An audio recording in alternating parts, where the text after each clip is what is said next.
കൊടിയത്തൂർ ഗ്രാമപഞ്ചായത്തിലെ ചെറുവാടിയിൽ ആധുനിക സൗകര്യങ്ങളോടെ മൈതാന നവീകരണത്തിന് തുടക്കമായി. സംസ്ഥാന സർക്കാരിന്റെ ഒരു പഞ്ചായത്തിൽ ഒരു കളിസ്ഥലം പദ്ധതിയുടെ ഭാഗമായി 1 കോടി രൂപ ചെലവിലാണ് മൈതാനം നവീകരിക്കുന്നത്. ഫുട്ബോൾ കളിക്കാരുടെയും ഫുട്ബോൾ ആസ്വാദകരുടെയും നാടായ ചെറുവാടിയിലാണ് ആധുനിക സൗകര്യങ്ങളോടുകൂടിയ മൈതാന നിർമ്മാണം പുരോഗമിക്കുന്നത്. നാട്ടുകാരുടെ ദീർഘകാലത്തെ ആഗ്രഹമാണ് ഇതോടെ സഫലമാവാൻ പോകുന്നത്.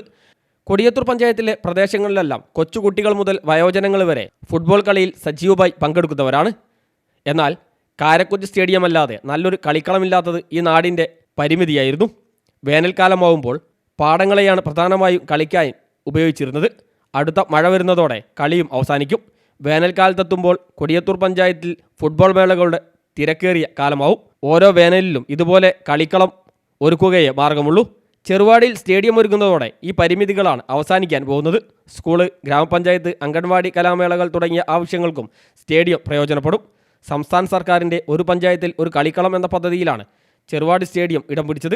കായിക വകുപ്പ് അനുവദിച്ച 50 ലക്ഷം രൂപ, ലിൻഡോ ജോസഫ് MLA നിയോജക മണ്ഡലം ആസ്തി ഫണ്ടിൽ നിന്ന് അനുവദിച്ച 50 ലക്ഷം രൂപയും ചേർത്ത് 1 കോടി രൂപ ചെലവിലാണ് സ്റ്റേഡിയം നിർമ്മിക്കുന്നത്. പ്രധാനമായും ഫുട്ബോൾ കളിക്ക് മുൻഗണന നൽകുന്നതാണ് സ്റ്റേഡിയം. അതേസമയം മറ്റ് കായിക വിനോദങ്ങൾക്കും നാട്ടിലെ വിവിധ കലാപരിപാടികൾക്കും ഉപയോഗിക്കുകയും ചെയ്യാം. ഗ്യാലറി, പവലിയൻ, സ്റ്റേജ്, ശൗചാലയം, ഡ്രസ്സിംഗ് റൂം തുടങ്ങിയ അടിസ്ഥാന സൗകര്യങ്ങളും ഒരുക്കും.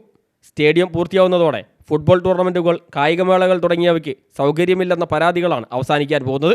2004 ഗ്രാമപഞ്ചായത്ത് ബഹുജന പങ്കാളിത്തത്തോടെ സ്റ്റേഡിയത്തിനാവശ്യമായ സ്ഥലം വിലയ്ക്ക് വാങ്ങി സ്റ്റേഡിയത്തിൻ്റെ വിസ്തൃതി വർദ്ധിപ്പിച്ചത്. പിന്നീട് നവീകരണ പ്രവൃത്തിക്ക് ജില്ലാ പഞ്ചായത്ത് 15 ലക്ഷം രൂപ വകയിരുത്തിയിരുന്നു. സ്റ്റേഡിയം നവീകരണ പ്രവൃത്തി കഴിഞ്ഞ സെപ്റ്റംബർ 22 സംസ്ഥാന കായിക മന്ത്രി വി. അബ്ദുറഹ്മാൻ ഉദ്ഘാടനം ചെയ്തത്.